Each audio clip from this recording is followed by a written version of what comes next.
Rugby with pads? I don't think so.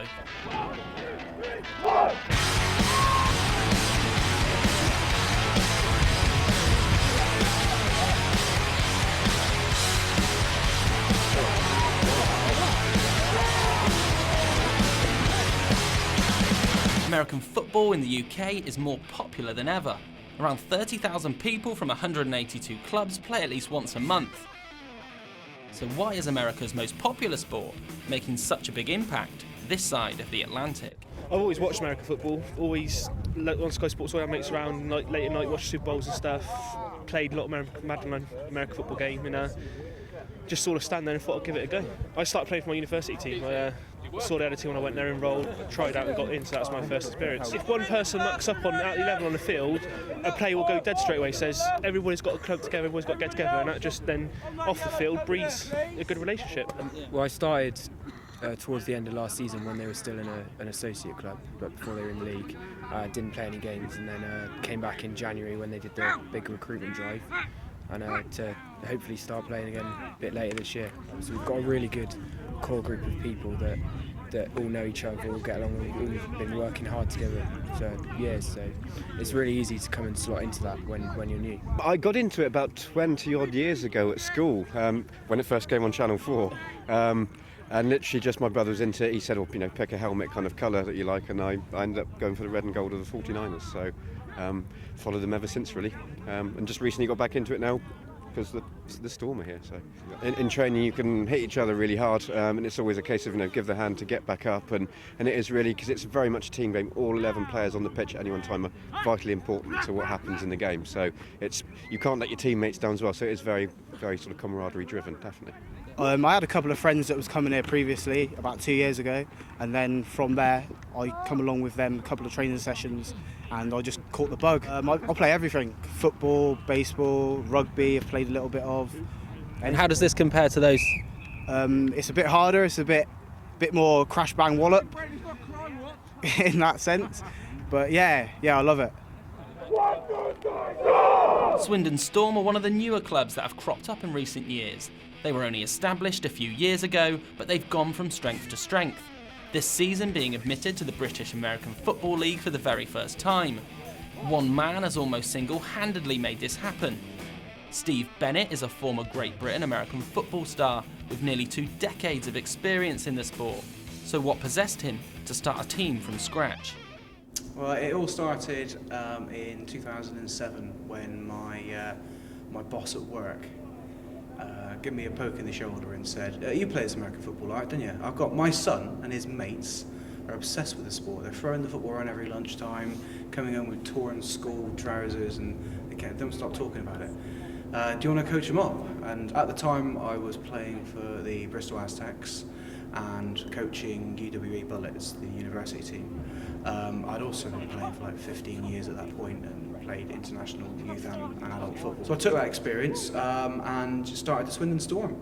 Literally booked a sports hall in Wootton Bassett, which is the little town just outside Swindon where all these kids were. Put a couple of posters up in the community centre and in the local gym and at the school. Had 30 kids turn up on the first session, all crazy for the sport, throwing the football around. We had loads of fun, and it's just gone from there basically. Steve has been instrumental in ensuring Swindon Storm are the team they are today.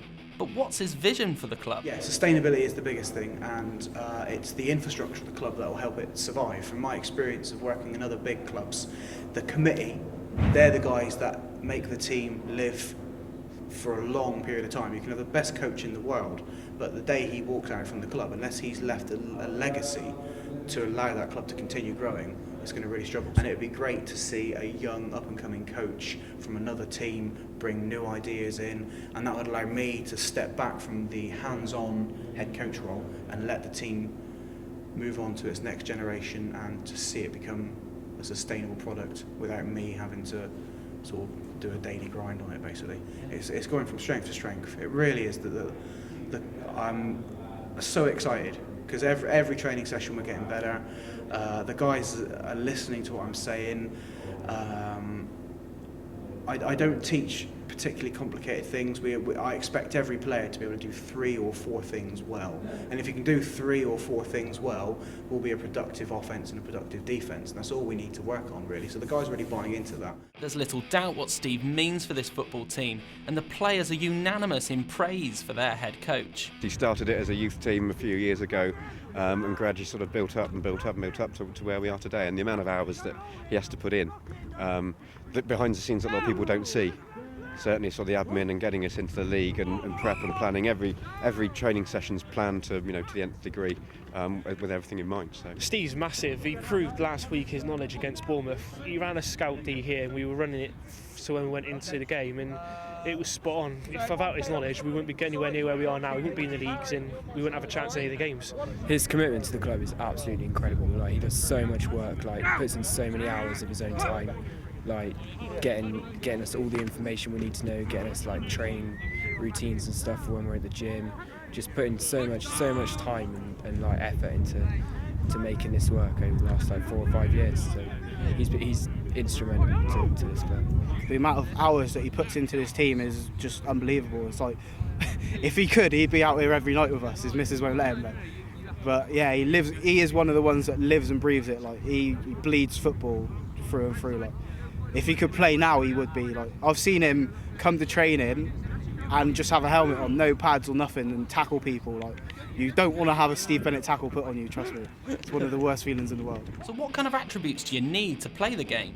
You just need the mindset to get better. You can come in as a clean slate, not know anything, and within a year, 2 years, you could be one of the, not the top, but you could compete at the level that we're playing at Div 2 at the moment and be fine. Any player, any size can come and play. We've got some of the smallest people on this team give the biggest hits. So. you can have any attributes because it requires big people, small people, fast people, slower people, because you've got the line who need to stop people and the backs who need to run and quick and be able to catch. So it's just about a position for everyone, really. So. You can be the fastest guy in the world, but if you don't know the playbook and run in the wrong direction, you're no use to me. I'd much rather have a guy that is not as athletic, but turns up every training session, knows the playbook inside out, because the chances are he's going to be on the right part of the field at the right time. And what do the players think of the accusation that it's just rugby with pads? Come give it a go. I hurt more the first time after I'd done this than I ever did playing rugby. Come and try it. It is an aggressive sport, but it's not necessarily as dangerous as it looks. We've got pads on for a reason. They're safety equipment, not weapons. So it is there to protect you. And not to dive in head first with your helmet. That's not going to do you any good. But now come and give it a go. It's the best way to find out. They might be amateurs, but the commitment shown towards this sport is something else. There's guys here that like live and breathe the sport. They'll go home later on tonight and watch game tape of this. Like we're taping this. They'll go home and study our training video.